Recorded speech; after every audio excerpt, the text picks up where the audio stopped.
Fitness freak ಆಗಿರೋದ್ರಿಂದ ಒಂದಷ್ಟು ವಿಚಾರಗಳನ್ನಾಗಿರ್ಬೋದು, ಅದ್ರ ಜೊತೆಗೆ ಟಿಪ್ಸ್ ಅನ್ನು ಕೂಡ ನೀವು ಕೊಡ್ತಾ ಇರ್ತೀರಾ. ಡೈಲಿ ಏನ್ ಮಾಡಿಲ್ಲ ಅಂತಂದ್ರು ವರ್ಕೌಟ್ ಕಂಪಲ್ಸರಿ ಮಾಡ್ಲೇಬೇಕು. ಸಣ್ಣಕ್ಕಿರೋರು ದಪ್ಪ ಆಗ್ಬೇಕಾಗಿರುತ್ತೆ, ಅವ್ರಿಗೆ ಹೈ ಮೆಟಬಾಲಿಕ್ ರೇಟ್ ಇರುತ್ತೆ, ಅವರು ಎಷ್ಟ್ ತಿಂದ್ರು ಈಸಿಯಾಗಿ ಡೈಜೆಸ್ಟ್ ಆಗೋದ್ರಿಂದ. ಬಟ್ ಏನೇ ಅಂದ್ರೆ ನಾವು ಈಗ ಸೋಷಿಯಲ್ ಮೀಡಿಯಾದಲ್ಲಿ ನೋಡ್ತೀವಲ್ಲ, ಆ ರೇಂಜ್ ಬಾಡಿ ಮಾಡ್ಬೇಕು ಅಂತಂದ್ರೆ ಅದು ಕಷ್ಟ. ನ್ಯಾಚುರಲ್ ಅಲ್ಲಿ ನಿಮ್ಗೆ ಹೆಂಗ್ ಬೇಕೋ ಬಾಡಿ ನೀವು ರೆಡಿ ಮಾಡ್ಬೋದು. ಎಷ್ಟು ವರ್ಷಗಳಿಂದ ನೀವು ವರ್ಕೌಟ್ ಮಾಡಕ್ ಶುರು ಮಾಡಿದ್ರ? ನಾನು ಆಲ್ಮೋಸ್ಟ್ ಒಂದು 3 years ಇಂದ ವರ್ಕೌಟ್ ಮಾಡ್ತಾ ಇದ್ದೀನಿ.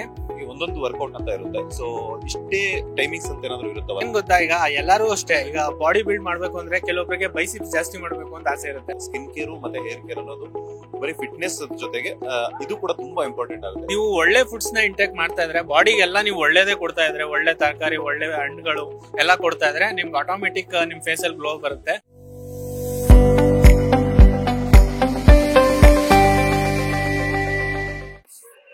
ಸೋಷಿಯಲ್ ಮೀಡಿಯಾ ಅಬ್ಸರ್ವ್ ಮಾಡ್ತಿರ್ಬೇಕಾದ್ರೆ ನೋಡ್ತಾ ಇರ್ತೀವಿ, ಫಿಟ್ನೆಸ್ ಫ್ರೀಕ್ ಆಗಿರೋದ್ರಿಂದ ಒಂದಷ್ಟು ವಿಚಾರಗಳನ್ನಾಗಿರ್ಬೋದು, ಅದ್ರ ಜೊತೆಗೆ ಟಿಪ್ಸ್ ಅನ್ನು ಕೂಡ ನೀವು ಕೊಡ್ತಾ ಇರ್ತೀರಾ. ಹೇಗಿರುತ್ತೆ ನಿಮ್ಮ ಡೈಲಿ ವರ್ಕೌಟ್ ರೊಟೀನ್ ಅಂತ? ಡೈಲಿ ವರ್ಕೌಟ್ ರೂಟೀನ್ ಅಂದ್ರೆ ಡೈಲಿ ಏನ್ ಮಾಡಿಲ್ಲ ಅಂತಂದ್ರು ವರ್ಕೌಟ್ ಕಂಪಲ್ಸರಿ ಮಾಡ್ಲೇಬೇಕು. ಅಂದ್ರೆ ಗ್ಯಾಪ್ ಕೊಡ್ಬೇಕು, ಅವಾಗ್ಲೇ ನಿಮ್ ಬಾಡಿ ರಿಕವರಿ ಕೂಡ ಆಗೋದು. ಈಗ ಏನ್ ತಪ್ಪು ಮಾಡ್ತಾರೆ ಜನಗಳು ಅಂತಂದ್ರೆ, ಈಗ ಸಣ್ಣಕ್ಕಿರೋರು ದಪ್ಪ ಆಗ್ಬೇಕಾಗಿರುತ್ತೆ, ಅವ್ರಿಗೆ ಹೈ ಮೆಟಬಾಲಿಕ್ ರೇಟ್ ಇರುತ್ತೆ, ಅವರು ಎಷ್ಟ್ ತಿಂದ್ರು ಈಸಿಯಾಗಿ ಡೈಜೆಸ್ಟ್ ಆಗೋದ್ರಿಂದ ಅವರು ಜಾಸ್ತಿ ಕ್ಯಾಲೋರೀಸ್ ತಿನ್ಬೇಕು. ಲೈಕ್ ಫುಡ್ ಅಲ್ಲಿ ಜಾಸ್ತಿ ಕ್ಯಾಲೋರೀಸ್ ತಗೋಬೇಕು, ಅದ್ರ ಜೊತೆ ಪ್ರೋಟೀನ್ಸ್ ಇನ್ಕ್ಲೂಡ್ ಮಾಡ್ಕೊಂಡ್ರೆ ಅವರು ವೇಟ್ ಗೇನ್ ಆಗ್ತಾರೆ. ಅಂದ್ರೆ ನಾನೇನೋದೇನು ಅಂದ್ರೆ, ಸಣ್ಣಕ್ಕಿರೋರು ಆದಷ್ಟು ದರ್ಟಿ ಬಲ್ಕ್ ಮಾಡಿದ್ರು ಪರವಾಗಿಲ್ಲ, ಒಂದ್ ಸ್ವಲ್ಪ ದಪ್ಪ ಆಗೋವರೆಗೂ. ಅದಾದ್ಮೇಲೆ ಬೇಕಾದ್ರೆ ಅವ್ರು ಇದ್ ಮಾಡ್ಬೋದು. ಈಗ ದಪ್ಪಕ್ಕಿರೋರು ಸಣ್ಣ ಆಗ್ಬೇಕು ಅಂತಂದ್ರೆ ಏನ್ ಮಾಡ್ಬೇಕು, ಅವರು ಪ್ರೋಟೀನ್ ಇಂಟೇಕು ಜಾಸ್ತಿ ಮಾಡ್ಬೇಕು, ಮತ್ತೆ ಆದಷ್ಟು ಕ್ಯಾಲರಿ ಡಿಫಿಸಿಟ್ ಅಲ್ಲಿ ಇರ್ಬೇಕು. ಅಂದ್ರೆ ಆಯಿಲ್ ಐಟಮ್ಸ್ ಏನು ತಿನ್ಬಾರ್ದು, ಮೈದಾ ಐಟಮ್ಸ್ ಏನು ತಿನ್ಬಾರ್ದು, ಶುಗರಿ ಐಟಮ್ಸ್ ಏನು ತಿನ್ಬಾರ್ದು. ಅದೆಲ್ಲ ಮಾಡೋದ್ರಿಂದ ಅವ್ರಿಗೆ ಈಸಿಯಾಗಿ ರಿಸಲ್ಟ್ ಬರುತ್ತೆ. ಆಲ್ಮೋಸ್ಟ್ ಒಂದು 3 months ಗೆನೆ ರಿಸಲ್ಟ್ ಸಿಗುತ್ತೆ.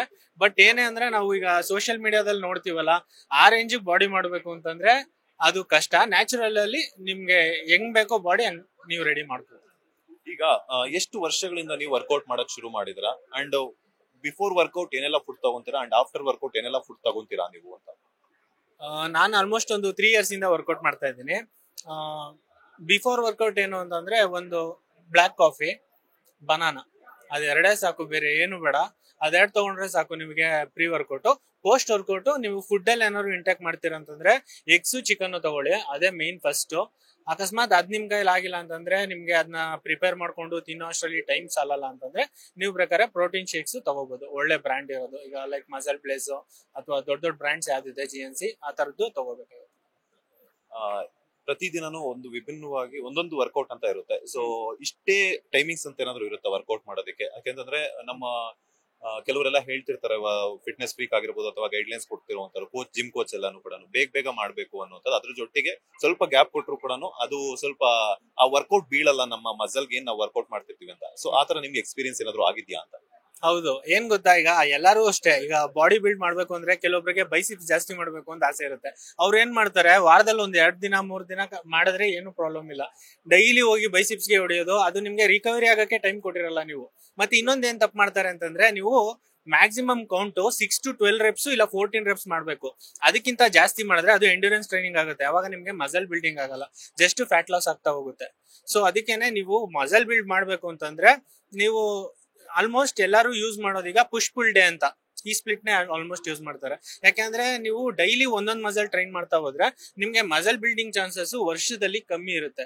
ನೀವು ಮಲ್ಟಿಪಲ್ ಮಸಲ್ಸ್ ಒಂದ್ ದಿನಕ್ಕೆ ನೀವು ವರ್ಕೌಟ್ ಮಾಡೋದಕ್ಕೆ ಶುರು ಮಾಡಿದ್ರೆ, ನಿಮ್ಗೆ ಇವಾಗ ಶೋಲ್ಡರ್ಗೂ ಮಾಡಿ ನೀವು ಚೆಸ್ಟ್ಗೂ ಮಾಡ್ತೀರಾ ಅಂತಂದ್ರೆ ಎರಡಕ್ಕೂ ನಿಮ್ಗೆ ಮಸಲ್ ಬೀಳುತ್ತೆ, ವರ್ಕೌಟು ಹಂಗೆ ಬೀಳುತ್ತೆ, ಅದಕ್ಕೆ ತಕ್ಕಂಗೆ ಡೆವಲಪ್ ಹಂಗೆ ಆಗುತ್ತೆ. ಈಗ ಫುಡ್ ಎಲ್ಲ ಯಾವ ರೀತಿ ತಗೊಂತೀರಾ? ಕೆಲವೊಂದ್ಸಲ ಏನಾಗುತ್ತೆ ಅಂತಂದ್ರೆ ವೆಜಿಟೇರಿಯನ್ಸ್ ಇರ್ತಾರೆ ಕೆಲವರಿಗೆ, ಅಂಡ್ ನಾನ್ ವೆಜಿಟೇರಿಯನ್ಸ್ ಇರ್ತಾರೆ. ಸೊ ಬಿಫೋರ್ ವರ್ಕೌಟ್ ಮತ್ತೆ ಆಫ್ಟರ್ ವರ್ಕೌಟ್ ಹೇಳಿದ್ರಿ, ಅದಾದ ನಂತರ ಫುಡ್ ಯಾವ ರೀತಿ ತಗೊಳ್ತೀರಾ ನೀವು ಅಂತ? ಪ್ರೋಟೀನ್ಸ್ ಏನಾದ್ರು ಆಡ್ ಮಾಡ್ತೀರಾ ಅದ್ರ ಜೊತೆಗೆ? ಕೆಲವೊಬ್ರೆಲ್ಲ ಹೇಳ್ತಾರೆ ಸಪ್ಲಿಮೆಂಟ್ಸ್ ಎಲ್ಲ ತಗೊಂಡ್ರೆ ಕೆಲವೊಂದು ಹೆಲ್ತ್ ಇಶ್ಯೂಸ್ ಎಲ್ಲ ಬರುತ್ತೆ ಅಂತ, ನೀವೇನಾದ್ರು ಆಡ್ ಮಾಡ್ಕೊಳ್ತಿದ್ರ ಸಪ್ಲಿಮೆಂಟ್ಸ್ ಅಂತ? ಏನು ಅಂತಂದ್ರೆ, ಸಪ್ಲಿಮೆಂಟ್ಸ್ ಅಲ್ಲಿ ನೀವು creatine, protein, fish oil, multivitamin ಇಷ್ಟು ತಗೊಂಡ್ರೆ ಇದೆಲ್ಲ ಸಪ್ಲಿಮೆಂಟ್. ಇದರಿಂದ ನಿಮ್ಗೆ ಏನು ಪ್ರಾಬ್ಲಮ್ ಆಗಲ್ಲ. ಎಲ್ಲ ಏನ್ ಮಿತ್ ಅನ್ಕೊಂಡಿದ್ದಾರೆ ಅಂತಂದ್ರೆ, ಈ ಸಪ್ಲಿಮೆಂಟ್ಸ್ ನೇ ಅವರು ಸ್ಟಿರಾಯ್ಡ್ಸ್ ಅನ್ಕೋಬಿಟ್ಟಿದ್ದಾರೆ. ಆದ್ರೆ ಇವೆಲ್ಲ ಜಸ್ಟ್ ಇದು ಸಪ್ಲಿಮೆಂಟ್ಸ್ ಎಲ್ಲ ನಮ್ ಬಾಡಿಗೆ ಸಪೋರ್ಟ್ ಮಾಡುತ್ತೆ. ಈಗ ನಾವು ಫಿಶ್ ಆಯಿಲ್ ತಗೊಳ್ಳೋದ್ರಿಂದ ಬಾಡಿ ರಿಕವರಿ ಬೇಗ ಆಗುತ್ತೆ, ಮತ್ತೆ ಮಲ್ಟಿವಿಟಮಿನ್ ತಗೊಳ್ಳೋದ್ರಿಂದ ನಮ್ ಬಾಡಿಲಿ ಹೀಟ್ ಆಗಿರೋದು ಹೀಟ್ ಕಮ್ಮಿ ಆಗುತ್ತೆ. ಮತ್ತೆ ಆದಷ್ಟು ನೀವು ಚಿಕನ್, ಎಗ್ಗು ಇದ್ರಲ್ಲೇ ತಗೋಬೇಕು. ಬಟ್ ವೆಜಿಟೇರಿಯನ್ಸ್ಗೆ ಬೇರೆ ಆಪ್ಷನ್ ಇಲ್ಲ, ಸೋಯಾ ತಗೋಬಹುದು, ಇಲ್ಲಾಂದ್ರೆ ಪನ್ನೀರ್ ತಗೋಬಹುದು. ಬಟ್ ನಾನ್ ವೆಜಿಟೇರಿಯನ್ಸ್ಗೆ ಈಸಿ ಆಗುತ್ತೆ. ಈಗ ನಾವು ಸ್ವಲ್ಪ ದಿನ ತಿಂದೇ ಇರೋದ್ರಿಂದ ಇವಾಗ ತುಂಬಾ ಕಷ್ಟ ಆಗ್ತಿದೆ ವೆಜ್ ಅಲ್ಲಿ ಪ್ರೋಟೀನ್ ಇಂಟೇಕ್ ಕಂಪ್ಲೀಟ್ ಮಾಡೋದು. ನಟ ಅಂದ ತಕ್ಷಣ ಬಾಡಿ ಬಿಲ್ಡಿಂಗ್ ಜೊತೆಗೆ ಹೇರ್ ಕೇರ್ ಆಗಿರ್ಬೋದು, ಸ್ಕಿನ್ ಕೇರ್ ಆಗಿರ್ಬೋದು. ನಾವು ಆನ್ ಸ್ಕ್ರೀನ್ ಚೆನ್ನಾಗಿ ಕಾಣಿಸ್ಬೇಕು ಅಂತಂದ್ರೆ ಸ್ಕಿನ್ ಕೇರು ಮತ್ತೆ ಹೇರ್ ಕೇರ್ ಅನ್ನೋದು ಬರೀ ಫಿಟ್ನೆಸ್ ಜೊತೆಗೆ ಇದು ಕೂಡ ತುಂಬಾ ಇಂಪಾರ್ಟೆಂಟ್ ಆಗುತ್ತೆ. ಸೊ ನಿಮ್ಮ ಸ್ಕಿನ್ ಕೇರ್ ರೂಟೀನ್ ಹೆಂಗಿರುತ್ತೆ, ಸೊ ಅದ್ರ ಜೊತೆಗೆ ಹೇರ್ ಕೇರ್ ರೂಟೀನ್ ಎಲ್ಲ ಹೆಂಗಿರುತ್ತೆ ಅಂತ? ಸ್ಕಿನ್ ಕೇರ್ ರೂಟೀನ್ ಅಂದ್ರೆ ನಾವೇನು ಮಾಡಲ್ಲ. ಅಂದ್ರೆ ನೀವು ಒಳ್ಳೆ ಫುಡ್ಸ್ ನ ಇಂಟೇಕ್ ಮಾಡ್ತಾ ಇದ್ರೆ, ಬಾಡಿಗೆಲ್ಲ ನೀವು ಒಳ್ಳೇದೇ ಕೊಡ್ತಾ ಇದ್ರೆ, ಒಳ್ಳೆ ತರಕಾರಿ, ಒಳ್ಳೆ ಹಣ್ಣುಗಳು ಎಲ್ಲ ಕೊಡ್ತಾ ಇದ್ರೆ ನಿಮ್ಗೆ ಆಟೋಮೆಟಿಕ್ ನಿಮ್ ಫೇಸ್ ಅಲ್ಲಿ ಗ್ಲೋ ಬರುತ್ತೆ. ಸೊ ನಾನೇನು ಜಾಸ್ತಿ ಯೂಸ್ ಮಾಡಲ್ಲ, ಜಸ್ಟ್ ಒಂದು ಫೇಸ್ ವಾಶ್ ಯೂಸ್ ಮಾಡ್ತೀನಿ, ಒಂದು ಕ್ರೀಮ್ ಯೂಸ್ ಮಾಡ್ತೀನಿ, ಬಿಟ್ರೆ ಇನ್ನೇನು ಯೂಸ್ ಮಾಡಲ್ಲ. ಆದಷ್ಟು ಸನ್ಸ್ಕ್ರೀನ್ ಹಾಕೊಂಡ್ರೆ ಇನ್ನ ಒಳ್ಳೇದು. ಆಕ್ಚುಲಿ ಬಿಸಿಲಿಗೆ ಹೋದ್ರೆ ಟ್ಯಾನಿಂಗ್ ಆಗಲ್ಲ.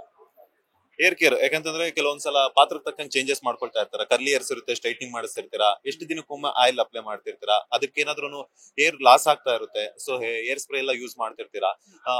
ಆ ಒಂದು ಟೈಮ್ ಅಲ್ಲಿ ಮನೇಲಿ ಏನಾದ್ರು ಹೋಮ್ ರೆಮಿಡೀಸ್ ಎಲ್ಲ ಟ್ರೈ ಮಾಡ್ತಿರ್ತೀರಾ ಅಂತ? ಹೋಮ್ ರೆಮಿಡೀಸ್ ಯಾವ್ದು ಟ್ರೈ ಮಾಡಲ್ಲ.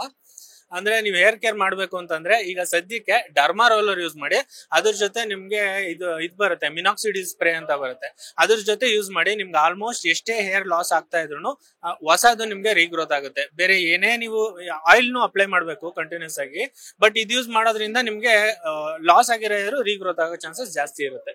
ಅದ್ ಬಿಟ್ಟು ಇನ್ನೇನು ಮಾಡಲ್ಲ. ಅದೇ ನಮ್ಗೆ ಕ್ಯಾರೆಕ್ಟರ್ ತಕ್ಕಂಗೆ ಚೇಂಜ್ ಮಾಡ್ಕೋಬೇಕು ಅಂದಾಗ ಡ್ರೈಯರ್, ಸ್ಟ್ರೈಟ್ನರ್ ಎಲ್ಲ ಯೂಸ್ ಮಾಡ್ತೀವಿ, ಡ್ಯಾಮೇಜ್ ಆಗೇ ಆಗುತ್ತೆ, ಅದ್ ನಂಗೆ ರಿಕವರ್ ಮಾಡ್ಕೋತೀವಿ, ಇನ್ನೇನು ಮಾಡಲ್ಲ.